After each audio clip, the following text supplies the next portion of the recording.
যেহেতু সমস্যার কথা এলো, ফিক্সিংয়ের কথা এলো, বা ক্রিকেটারদের জন্য যে অফার আসে বুকি থেকে শুরু করে সব জায়গায়, এখানে অ্যালেক্স মার্শালের কথা এসেই যায়। ওভারঅল আমরা আমিনুল ইসলাম বুলবুলের কথা, অফেয়ারের কথা বলছিলাম, যে আপনি সাইমন টাফেলের কথা বলেন, আপনি টনি হেমিংয়ের কথা বলেন, কিংবা অ্যালেক্স মার্শালের কথা বলেন, they are the best of the business. তাদেরকে আনা হচ্ছে যেখানে যেখানে সমস্যার সমাধান করতে। অ্যালেক্স মার্শাল যে অল্প দিনই থাকেন না কেন, কিংবা যতটুকু দেখিয়ে দেন না কেন, তাতে কি কারাপশন কিংবা ক্রিকেটারদের মানসিকভাবে এই জায়গাটা অ্যাকসেপ্ট না করা? আমিনুল ইসলাম বুলবুল এই অ্যালেক্স মার্শালকে নিয়ে এসছেন, টমি হেমিংকে নিয়ে এসছেন, সাইফন টাফেল, এই জন্য অনেক দিন তিনি বাংলাদেশের ক্রিকেটে তাকে মনে রাখতে বাধ্য। অ্যালেক্স মার্শাল এসছে মানে দুর্নীতি চলে যাবে তা না। আমি নিশ্চিত তার নাম যে তিনি যে বাংলাদেশে এসছেন, যারা এরকম ফিক্সিং করে তাদের কলিজার পানি অর্ধেক কমে গেছে এই নামটা শোনার পর। তিনি কিন্তু তদন্ত করবেন না, একটা জিনিস পরিষ্কার থাকা উচিত। তদন্ত কর্মকর্তা না, তিনি ফিক্সিং তদন্ত করে কে কে ফিক্সার বের করবেন তা না। তিনি এখানে ট্রেনিং দিতে এসছেন, টিম গঠন করতে এসছেন।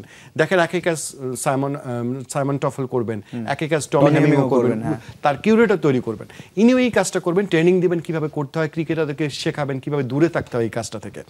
খুবই দারুণ কাজ। কিন্তু একটা জায়গায় প্রশ্ন আছে, মানে এই অ্যালেক্স মার্শালকে নিয়ে এসে আপনি একটা বার্তা দিতে চান যে দুর্নীতি করা যাবে না, ক্রিকেটে স্পট ফিক্সিংয়ের কোনো জায়গা নেই, ফিক্সিংয়ের কোনো জায়গা নেই অর্থাৎ। এবং ক্রিকেটারদের নামে যে অভিযোগগুলো উঠছে এগুলো কিন্তু কোনো প্রমাণিত নয়, অভিযোগ বলতেছি।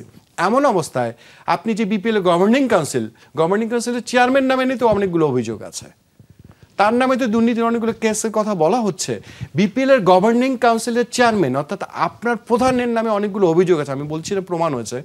তিনি এসে কি ক্রিকেটারদের সামনে বলবেন যে তোমরা দুর্নীতি করো না? এটা তো ভয়ঙ্কর ধরনের কনফ্লিক্ট। আমিনুল ইসলাম বুলবুলকে প্রশ্ন উত্তর দিতে হবে, তিনি কি তাকে রেখে বিপিএল এর দুর্নীতি দমন করতে চান? এগুলো তো সবই অভিযোগ, যে ক্রিকেটারদের নামে অভিযোগ আছে। আমি জানি অভিযোগ আসলে তাদেরকে বিরুদ্ধে শাস্তি নেবে। আপনি যদি ক্রিকেটারদের বিরুদ্ধে এত সহজে শাস্তি নিতে পারেন, আমাদের জন্য গণমাধ্যমের জন্য সহজ, নামগুলো খুব মানুষ বেশি দেখে, খুব বেশি হিট হয়, কিন্তু কর্মকর্তাদের কথাগুলো ভাবা উচিত। আমার মনে হয় যে অভিযোগে যতক্ষণ পর্যন্ত সত্যতা হোক, জাজ হয় না, আমার মনে হয় এই সমস্ত মানুষকে একটু বিপিএল থেকে দূরে রাখা উচিত। তাহলে আপনার বাস্তবতা তখন সাংঘর্ষিক হয় না। আপনি একদিকে মুখে বলবেন দুর্নীতি করা যাবে না, আমি এই বার্তা দিতে চান পরিষ্কারভাবে জিরো টলারেন্স হলে তো আপনার কমিটির মধ্যেও জিরো টলারেন্স থাকতে হবে। যাদেরকে দিয়ে আপনি বিপিএল করতে চান তাদেরকেও সমস্ত লোকদেরকে অভিযোগ থেকে মুক্ত থাকতে হবে, এটা খুব মনে রাখা উচিত। এবং তাদের বিরুদ্ধে কে অভিযোগ এনেছে? সরকার এনেছে। তাদের বিরুদ্ধে কেস হয়েছে, মামলা হয়েছে। তারা যতক্ষণ নিজেকে প্রমাণ করতে পারছেন না যে তারা আসলে নিষ্কলুষ, ততক্ষণ মধ্যে তাদেরকে দূরে রাখাই ভালো।